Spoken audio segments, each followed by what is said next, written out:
meio à crise, uma notícia animadora. Mais da metade das empresas no Brasil que já exportam querem continuar atuando no comércio exterior. Quem ainda não se arriscou também tem vontade. Envios de máquinas, tesoura, faca e martelo para fazer sapato. A empresa aposta na produção artesanal e na cotação do dólar para voltar a vender para o mercado internacional. Os primeiros países da lista são Itália e Inglaterra, uma alternativa para aquecer as vendas. O produto artesanal é muito mais valorizado no mercado externo, né? A mão de obra na Europa, por exemplo, é muito mais cara do que aqui. Então a gente consegue competir com o calçado italiano. Mas antes de se arriscar lá fora, é preciso se preparar, avaliar os riscos e conhecer bem o mercado desejado. Estabelecer preço, data para entrega e condições de pagamento exigem treinamento. O sobe e desce do dólar, que em março teve a maior queda em 13 anos, não deve atrapalhar o aumento das exportações. A exportação ela precisa fazer parte da estratégia da empresa. Mais do que aproveitar um cenário, um momento pontual que pode passar, né, que é volátil, é preparar-se para que, de fato, ela tenha condição de atuar no mercado externo de maneira ininterrupta. Desde que foi aberta há 2 anos, essa empresa de temperos tinha o desejo de exportar. Mas primeiro conquistou o paladar do brasileiro com molhos diferentes, como o de pimenta biquinho com cachaça ou mostarda com maracujá. Com o aumento das vendas, a proprietária decidiu que chegou a hora.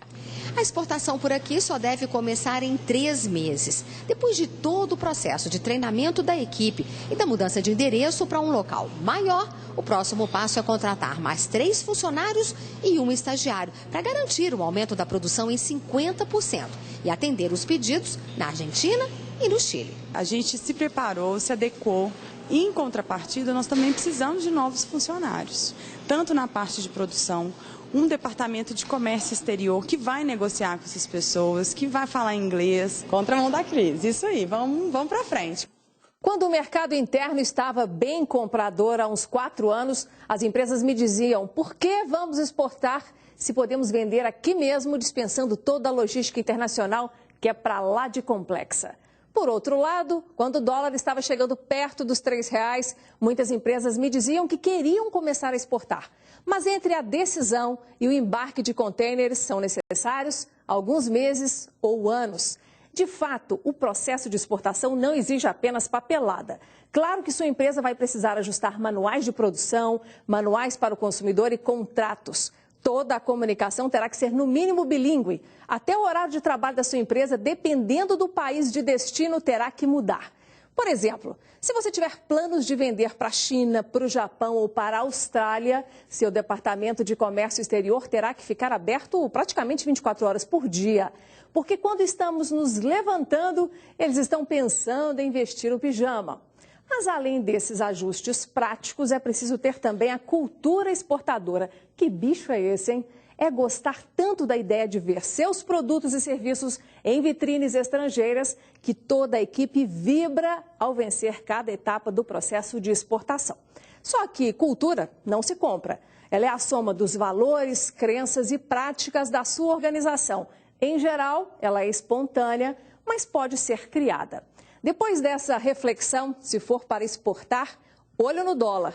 Ou então, focar no Brasil e torcer para o mercado interno melhorar.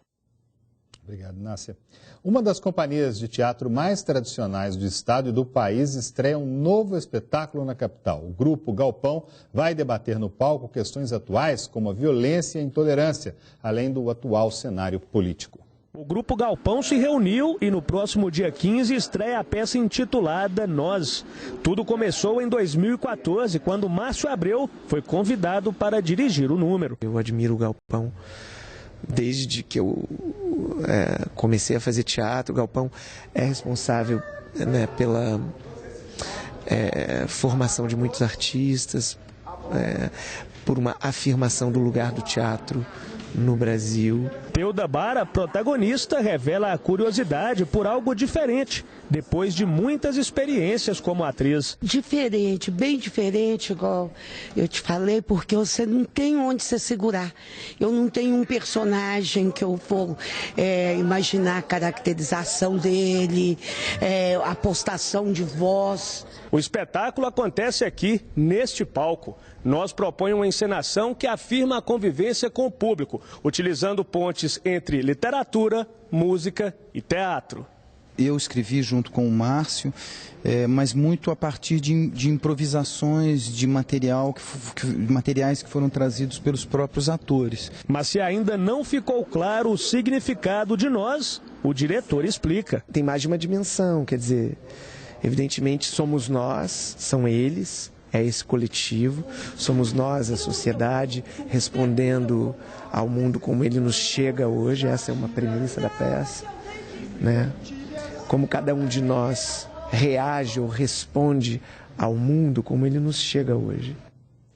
E voltamos a falar de um incêndio agora há pouco na Avenida Prudente de Moraes. Luciana Viana conversa com a gente. Luciana, como é que já está? Já foi controlado lá, Luciana? Olha, felizmente sim, André. Todas as pessoas que estavam nesse prédio, né, um prédio de 6 andares, e o fogo começou na cobertura. Esse prédio, segundo os bombeiros, ele está passando por reformas, André. Um grande susto, olha só o tamanho das chamas, não é? Então todas as pessoas foram retiradas desse prédio na Avenida Prudente de Moraes, ali o bairro Coração de Jesus, né, bem ali ao lado ali do São Bento também e do Cidade Jardim. Bom, André, as causas desse incêndio, elas vão ser ainda periciadas, né? E a gente vai saber o que causou aí essas chamas. Agora, o curioso é que aqui do alto do bairro São Bento, nós aqui na redação pudemos visualizar daqui, André, a fumaça intensa e escura, né, que se formou ali sobre os prédios ali no bairro. Então, realmente um susto muito grande. O trânsito ainda está bastante complicado,